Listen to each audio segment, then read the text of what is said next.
Marie-Claire qui est dans la souffrance. Elle s'appelle Pascal et nous voulons prier pour elle. Seigneur notre Dieu, nous savons que tu es celui qui sauve et qui guérit. Je te demande, mon Dieu, de pardonner les péchés de cette dame parce que nous avons tous commis des péchés. Je te demande de la pardonner et de lui accorder ta guérison. Je te demande, mon Dieu, de toucher ses yeux afin que quelque chose de miraculeux se produise et qu'elle puisse être guérie. Dans le nom de Jésus, je chasse ce mal et que sa vision redevienne tout à fait correcte. Au nom de Jésus. Amen. Amen. Gloire à Dieu. Vous croyez ça? Oui. Oui, moi aussi. J'ai vu tellement de choses comme ça arriver. Tellement de miracles, tellement de bénédictions. Vendredi soir, je vous ai parlé de ce que Jésus appelait l'évangile, la bonne nouvelle du royaume. Il ne prêchait pas l'évangile du salut, puisqu'il n'avait pas donné sa vie sur la croix, il n'était pas encore ressuscité, il n'était pas encore monté au ciel. Il ne parlait pas de ça, mais il parlait de la bonne nouvelle du royaume. Et je vais revenir là-dessus ce matin parce que c'est une chose que peu de gens réalisent ou connaissent, ou même peu de gens y ont pensé. Le message de Jésus concernait une famille divine ou des familles divines gouvernant sur la terre. La croyance admise par les chrétiens est qu'ils auront une paisible retraite éternelle dans les cieux.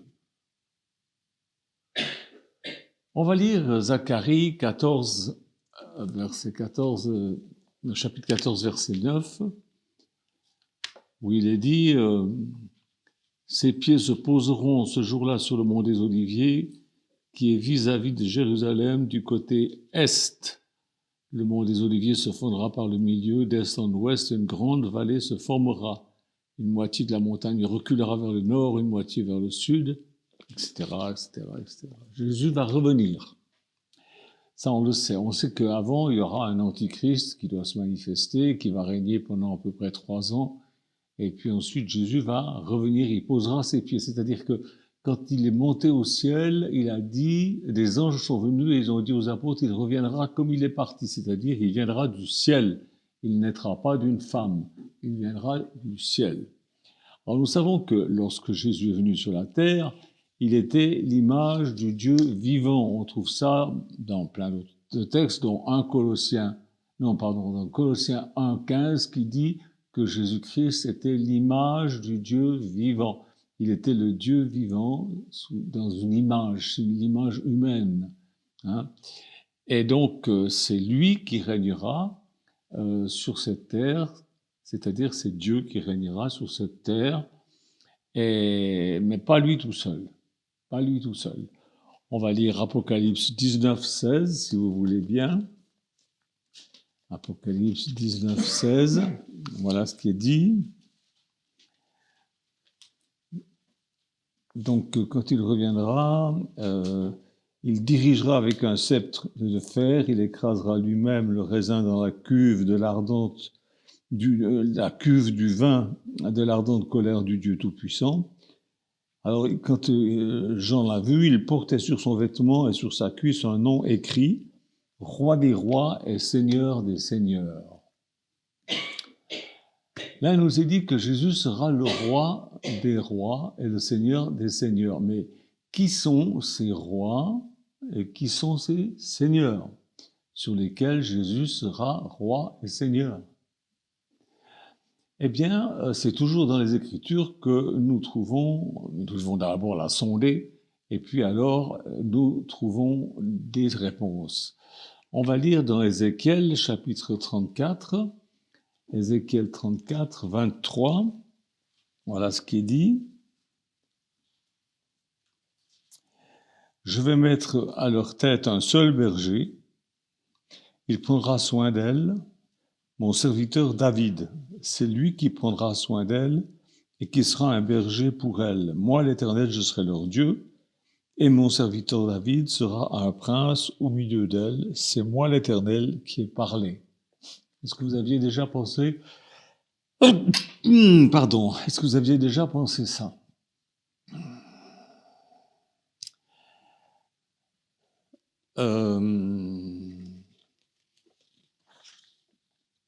Maintenant, un jour, les disciples de Jésus ont demandé qu'est-ce qu'ils avaient à gagner à le suivre. Et alors, voilà la réponse que Jésus leur a donnée. On trouve ça dans Matthieu chapitre 19, verset 27. Il leur a dit, Pierre prit alors la parole et dit, voici, nous avons tout quitté, nous t'avons suivi, que se passera-t-il pour nous? Jésus leur répondit, je vous le dis en vérité, quand le Fils de l'homme, au renouvellement de toutes choses, vous voyez qu'il va y avoir un renouvellement de toutes choses, sera assis sur son trône de gloire, vous qui m'avez suivi, vous serez de même assis sur 12 trônes, et vous jugerez les 12 tribus d'Israël. Alors, dans Matthieu 19, 27, voilà ce qui est dit. Nous avons Jésus qui sera le roi sur toute la terre. Il y aura David qui sera le roi ou le prince sur tout Israël. Et les 12 apôtres qui dirigeront les 12 tribus d'Israël. Et qu'en sera-t-il de nous? De vous et de moi. Qu'en sera-t-il de vous et de moi? Est-ce que le message de Jésus était de bien vivre ici-bas, d'être gentil, d'être poli, de payer ses impôts, de donner sa dîme à l'église, et puis de mourir, et puis de prendre une bonne retraite au ciel? Non. Non. Souvenez-vous de la parabole des mines. Jésus dit qu'il s'en va et il donne des responsabilités à ses serviteurs en attendant son retour. Et il dit que quand il reviendra, il donnera des récompenses en fonction de leur rendement. On va lire Luc chapitre 19, Luc 19, 16. Le premier se présenta et dit, Seigneur, ta pièce d'or, donc ce qu'il lui avait confié, sa mine, le premier se présenta et dit, Seigneur, la pièce d'or en a rapporté 10. Il lui dit, c'est bien, bon serviteur, parce que tu as été fidèle dans une petite chose, reçois le gouvernement de 10 villes. Le deuxième vint et dit, Seigneur, ta pièce d'or en a produit 5. Il lui dit, toi aussi, sois établi responsable de 5 villes. Ça ressemble pas à une retraite assis sur un nuage dans le ciel, où ça ne correspond pas à une idée flap, flap, flap, où on regarde la face de Dieu dans une espèce de transe céleste pour l'éternité, sans rien à faire. On va reprendre Matthieu 19, qu'on a laissé tout à l'heure, Matthieu 19, et on va lire le verset 20. Alors, vous vous rappelez, je vous avais dit,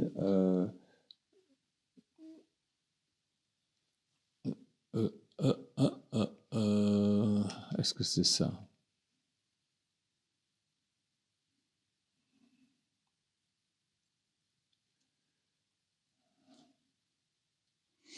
Un autre vint et dit, Seigneur, voici la pièce d'or que tu as gardée, que je l'ai gardée dans un linge. En effet, j'avais peur de toi parce que tu es un homme sévère.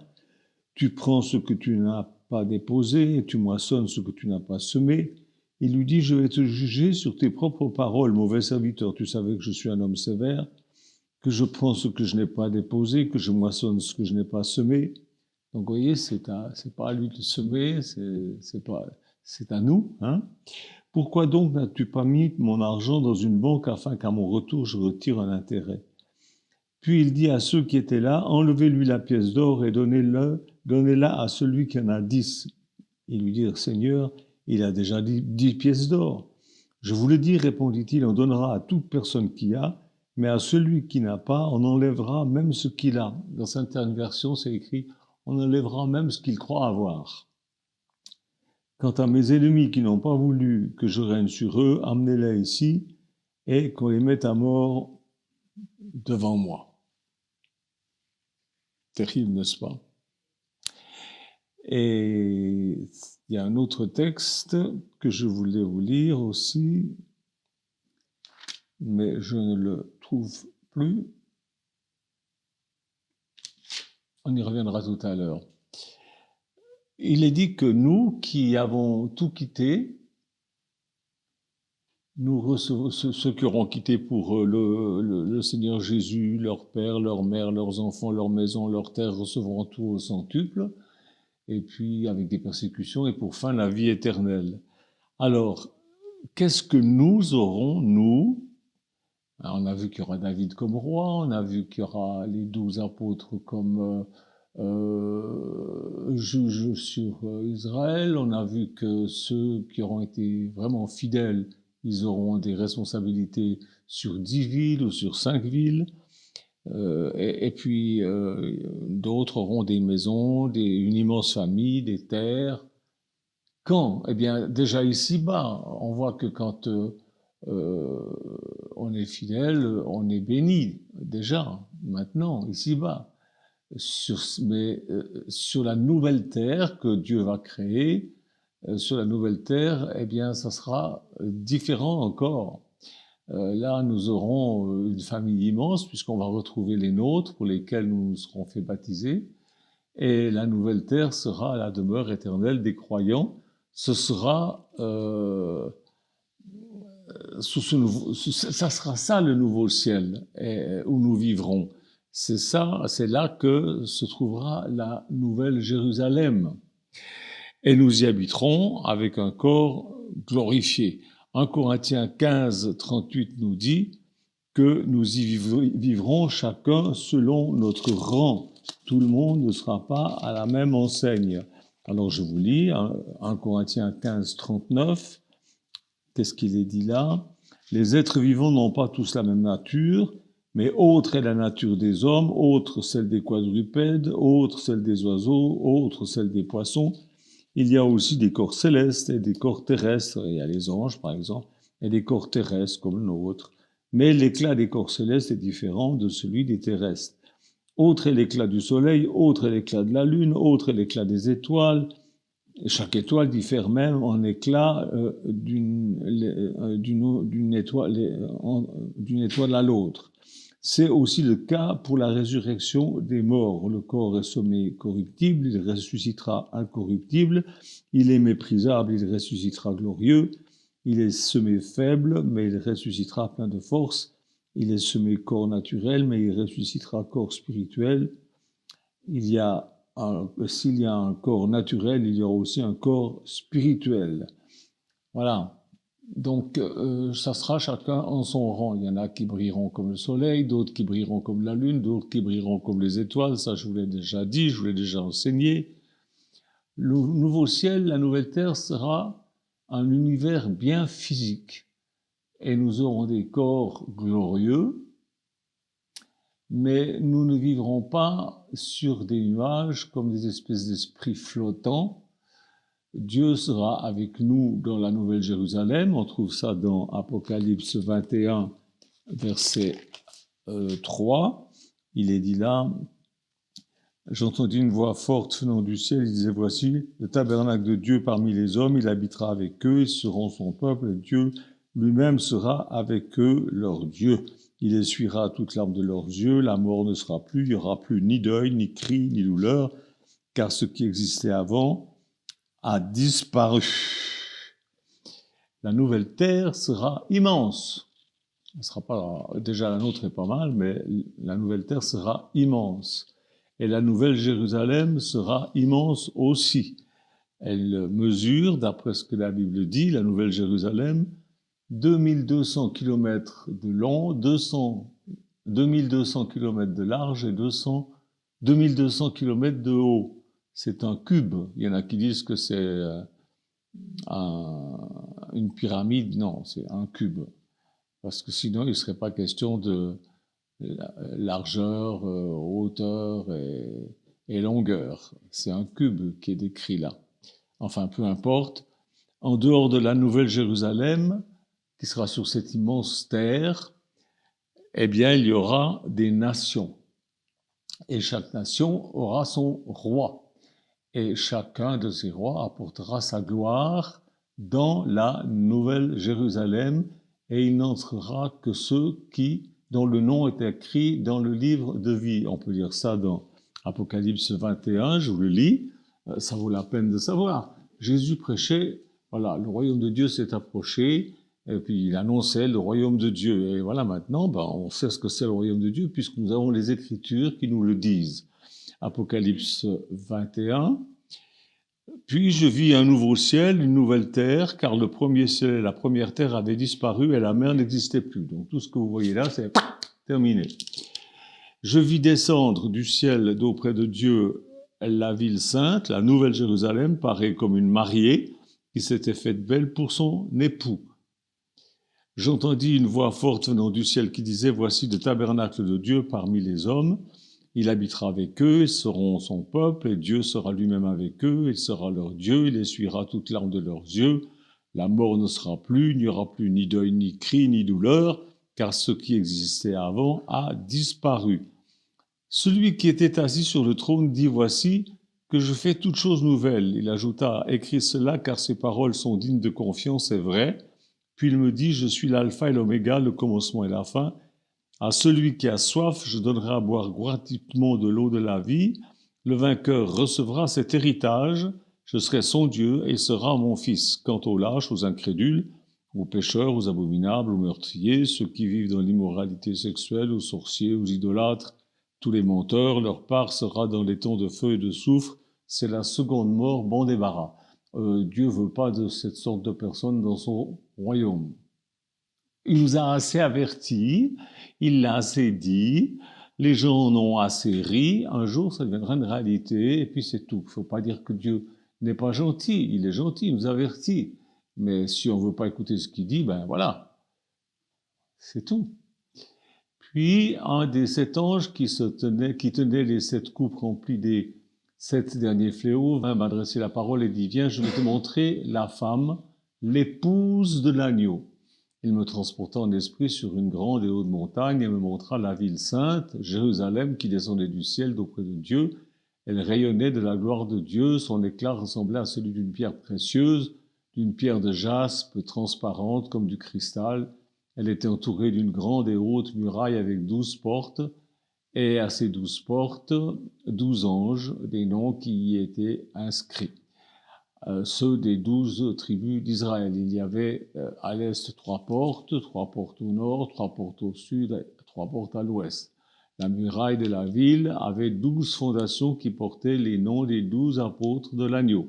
Celui qui me parlait avait pour mesure un roseau d'or afin de mesurer la ville, ses portes et sa muraille. La ville avait une forme d'un carré et sa longueur était égale à sa largeur. L'ange mesura la ville avec le roseau et trouva 2200 kilomètres.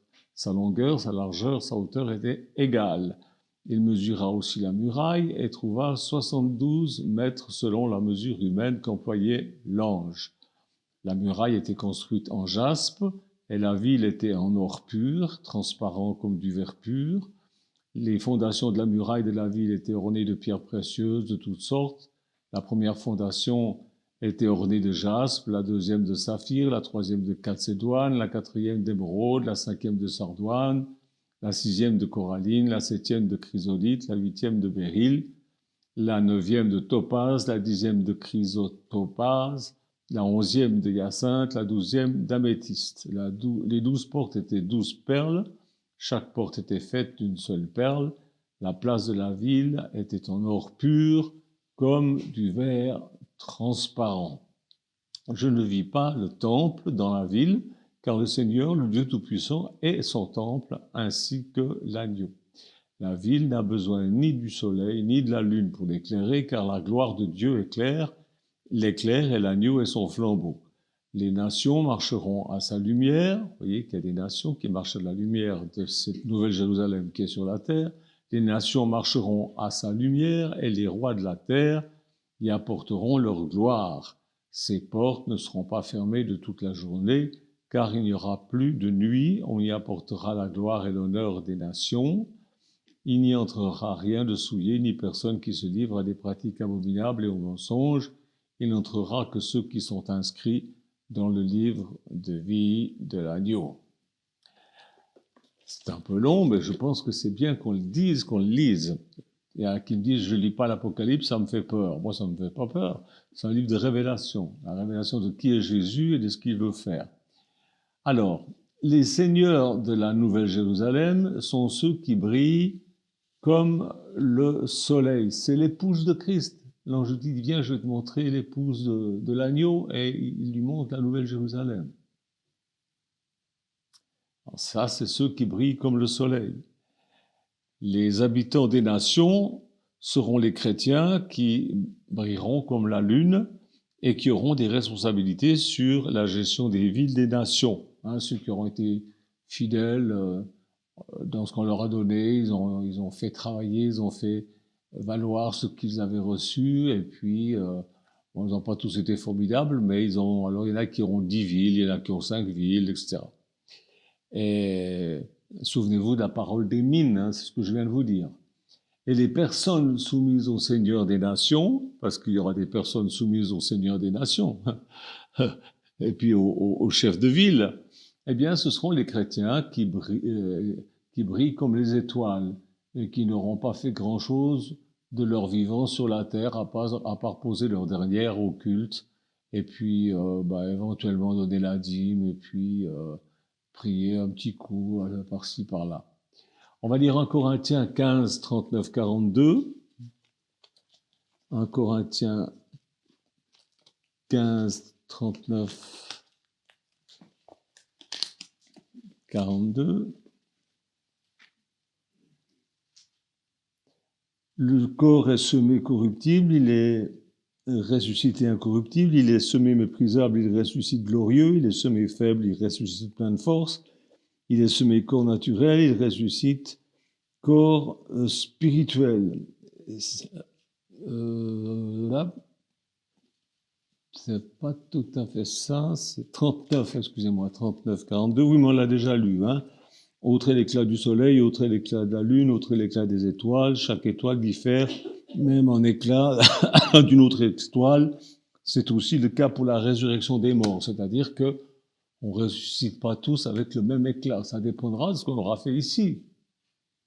Je ne vais pas vous faire peur, mais il y en a même qui seront sauvés comme au travers du feu. Il y en a même qui recevront des coups parce que voilà, ils auront été pas seulement inactifs, mais un peu escrocs sur les bords, je pense, quelque chose dans ce goût-là. Alors, ce que Paul appelle l'éclat des corps célestes, c'est l'éclat de l'épouse qui vivra dans la Nouvelle Jérusalem, qui sera la Nouvelle Jérusalem. Cela, c'est la nouvelle terre, c'est les nouveaux cieux, c'est la Nouvelle Jérusalem, ça sera le royaume de Dieu. Et pour le moment, Jésus dit, le royaume de Dieu s'est approché. Vous vous rappelez, dans Luc 10, 9, Jésus disait, partout il allait, il disait, le royaume de Dieu s'est approché. C'est-à-dire que le roi lui-même est venu. Et il n'a pas reçu, mais il est venu. Et ensuite, il a envoyé des disciples. Ils ont presque été tous massacrés. Ils n'ont pas reçu non plus. Quand Jésus est venu comme roi, il s'est approché. Et le royaume de Dieu s'est approché et a été organisé. Ce royaume a été organisé par Jésus lui-même. Il a envoyé ses disciples dire et faire les choses que lui-même il faisait et il disait. C'est-à-dire que les disciples ressuscitaient les morts, guérissaient les malades, etc., etc. De nos jours, Jésus continue son œuvre en bâtissant son Église sur la révélation que l'apôtre Pierre a eue venant du Père. Rappelez-vous, dans Matthieu 16, 18, Jésus demande « Qui dit-on que je suis ?» Pierre dit « Tu es le Christ, le Fils du Dieu vivant. » Et Jésus lui dit « Tu es heureux, Pierre, parce que ce n'est pas la chair et le sang qui te l'ont révélé, mais c'est Dieu le Père qui te l'a révélé. » Et alors, c'est sur cette révélation que Jésus bâtit son Église. C'est-à-dire, il faut avoir la révélation que Jésus-Christ est le Fils de Dieu. À partir de là, on commence à devenir à s'intégrer dans l'Église de Jésus-Christ.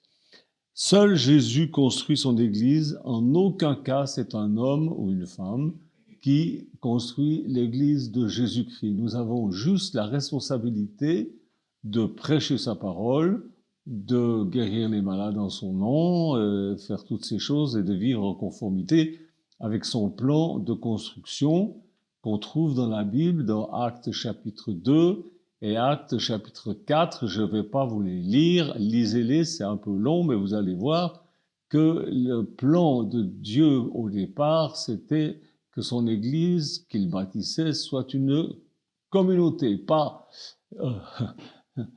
un club où les gens se réunissent le dimanche pour louer le Seigneur et puis ensuite chacun rentre chez soi. Non, c'est une communauté.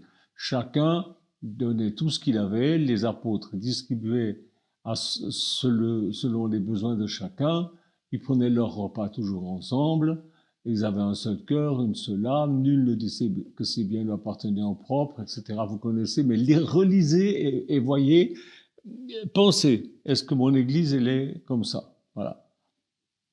C'est ça. Jésus seul possède son Église. En fait, c'est les prémices de son royaume futur.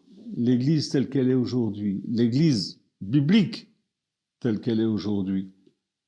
Pas l'Église club, avec un pasteur qui dirige comme un gourou, enfin, je ne veux pas exagérer, ils ne sont pas tous comme ça, mais il y en a quand même pas mal qui sont un petit peu des tyrans, hein.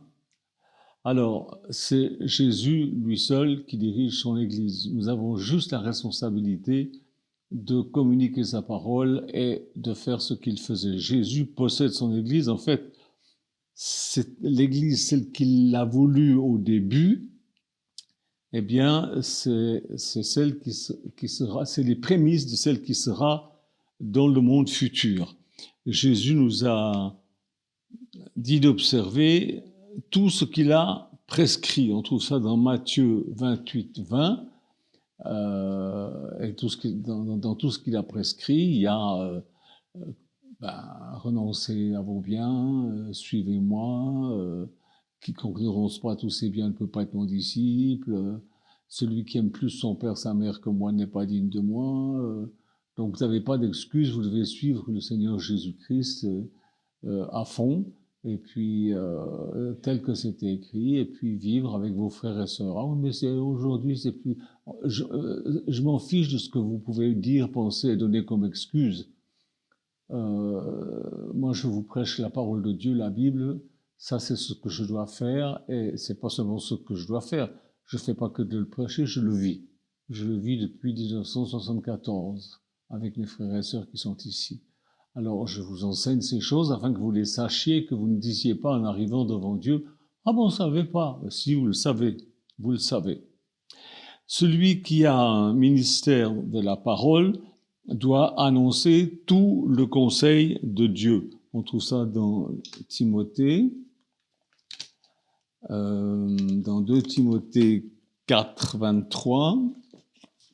Voilà ce qui est écrit. Timothée 4, 23, c'est pas ça. Ça doit être 1 Timothée 4, 23, je pense.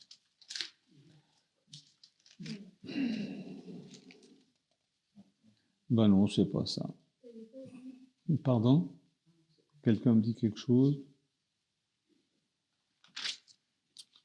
De Timothée 4, 23, je sais pas, je vais chercher ça, mais c'est écrit qu'il faut que celui qui... Oh là là, je deviens vieux. Enfin, il y a aussi un autre texte, c'est dans Acte 20, je vais vous lire Acte 20, là je suis certain que je ne me suis pas trompé. Acte 20, voilà, où il est dit au verset 27, je vous ai annoncé tout le plan de Dieu sans rien en cacher. Faites donc bien attention à vous-même et à tout le troupeau dont le Saint-Esprit vous a confié la responsabilité Prenez soin de l'Église de Dieu, qu'il s'est acquise par son propre sang, parce que je sais qu'après mon départ, c'est Paul qui parle, des loups cruels s'introduiront parmi vous et n'épargneront pas le troupeau. De votre propre rang surgiront des hommes qui donneront des enseignements pervertis pour entraîner des disciples à leur suite. Restez donc vigilants et souvenez-vous que durant 3 ans, nuit et jour, je n'ai pas cessé d'avertir avec larmes chacun de vous. Je vous confie à Dieu et au message de sa grâce. Enfin, vous lirez le texte. L'apôtre Paul prévoyait qu'il y aurait des loups qui allaient sortir du milieu des chrétiens. Ben, il ne s'est pas trompé. Donc son Église, l'Église de Jésus-Christ, il l'a acquise par son propre sang. On vient de le lire, Actes 20, 28. Et la pierre principale, c'est Jésus. Et nous sommes des pierres vivantes que Jésus a ajoutées à la construction. C'est Jésus qui ajoute à l'Église ceux qui sont sauvés. On lit dans 1 Pierre 2, 5. Approchez-vous de Christ, la pierre vivante rejetée par les hommes, mais choisie et précieuse devant Dieu, et vous-même, en tant que pierre vivante, laissez-vous édifier pour former une maison spirituelle, un groupe de prêtres saints, afin d'offrir des sacrifices spirituels que Dieu peut accepter par Jésus-Christ. Car il est dit dans l'Écriture, « Je mets dans Sion une pierre angulaire choisie et précieuse, celui qui croit en elle n'en aura jamais honte. » Elle est donc précieuse pour vous qui croyez. Quant à ceux qui désobéissent, la pierre rejetée par ceux qui construisaient est devenue la pierre angulaire. Elle est aussi une pierre qui fait obstacle et rocher.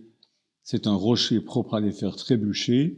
Et il y a des gens, Jésus, ils trébuchent dessus. Ils ne le connaissent pas, ils lisent pas les Écritures, ils ont une religion. Comme les Juifs qui ont crucifié Jésus, ils avaient une religion, mais ils trébuchaient, voilà. Et ils s'y heurtent parce qu'ils désobéissent à la parole, mais en fait, c'est à cela qu'ils sont destinés. Vous, au contraire, vous êtes un peuple choisi, des prêtres royaux, une nation sainte, un peuple racheté, afin de proclamer les louanges de celui qui vous a appelé des ténèbres à sa merveilleuse lumière. Vous qui autrefois n'étiez pas un peuple, maintenant vous êtes le peuple de Dieu. Vous qui n'aviez pas obtenu compassion, vous avez maintenant obtenu compassion. Je vous encourage donc, etc., à continuer à être fidèle.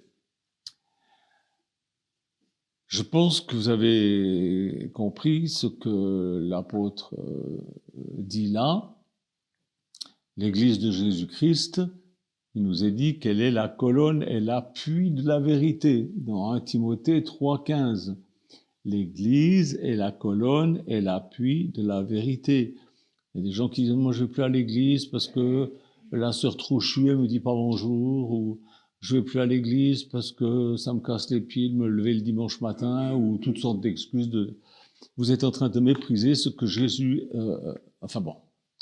Dans Éphésiens 4, 11, 12, on lit que Jésus a donné à certains d'être des ministres pour le perfectionnement des saints, en vue de l'œuvre du ministère et d'édification du corps de Christ. Et c'est dans Éphésiens 4, 11, 12.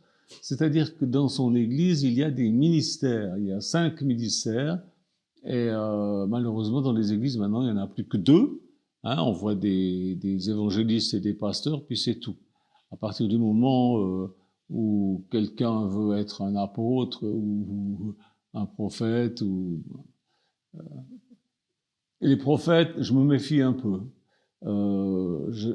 Sur tous ceux que j'ai vus, que j'ai connus, qui se disent prophètes, allez, il y en a 2 ou 3 qui sont des véritables prophètes. Tout le reste, c'est poubelle.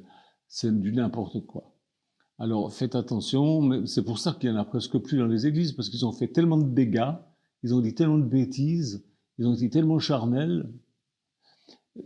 Je pense que vous l'avez compris, quand la vraie Église, selon le modèle biblique, se manifeste, c'est le royaume de Dieu qui s'approche des gens. En réalité, notre passion pour Jésus sera seulement vivante et grandissante si elle est couplée avec une passion réelle pour son Église. Comment peux-tu dire que tu aimes Dieu que tu vois pas alors que tu n'aimes pas les frères que tu vois? Voilà le message du royaume de Dieu sur cette terre. Et le royaume de Dieu sur cette terre, c'est juste l'image de ce que sera le royaume de Dieu pour l'éternité. Ce royaume, son Église, n'est pour le moment que les prémices, la première manifestation du royaume de Dieu qui vient. Ça, Dieu a toujours fait ça, il a toujours donné les prémices à tout ce qu'il a fait. Hein. Et là, pour le moment, son royaume, c'est l'Église. Alors, si vous voulez pas de son royaume sur la terre, dans la Nouvelle Jérusalem, vous serez sauvés, oui. Mais comme au travers du feu, ça veut dire que il y en a qui seront l'épouse dans la Nouvelle Jérusalem, il y en a qui seront rois des nations, et il y en a qui seront gouverneurs de 10 villes ou de 5 villes ou quelque chose comme ça. Puis il y aura toute la populace qui viendra, qui sera, voilà, il y aura des ouvriers, il y aura toutes sortes de gens. Vous ne serez pas perdus, mais vous n'aurez pas une place exceptionnelle, comme disait l'autre. Vous serez, voilà. Vous brillerez comme les étoiles, c'est déjà pas mal. C'est déjà pas mal. Mais bon, on peut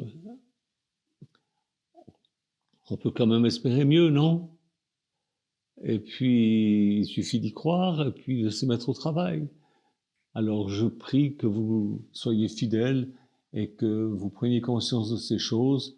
Jésus allait de lieu en lieu prêchant l'évangile ou la bonne nouvelle du royaume de Dieu. Et puis ensuite, quand il est mort, il est ressuscité, il a apparu à ses apôtres, et puis l'Église est née, et puis telle qu'elle était, c'est comme elle doit être aujourd'hui. Il n'y a pas à discuter. Telle qu'elle était au commencement, c'est comme ça qu'elle doit être aujourd'hui. Si elle n'est pas comme ça aujourd'hui, c'est pas l'Église. Ça n'est pas l'Église. C'est un club, c'est quelque chose que Dieu tolère. Dieu déteste pas vos assemblées, mais voilà, c'est pas exactement ça. Il faut se mettre à obéir. Alors vous me direz, mais comment? Commencer déjà. Nous, quand on a commencé, on était 3, hein. Puis après 4, 5. On avait une petite maison, toute petite, avec 3 pièces. On en a fait une 4e dans la cave. Et puis après, on a eu du monde nouveau qui est arrivé, donc on a décidé d'acheter plus grand. On avait une maison de 11 pièces, mais très vite ça s'est rempli.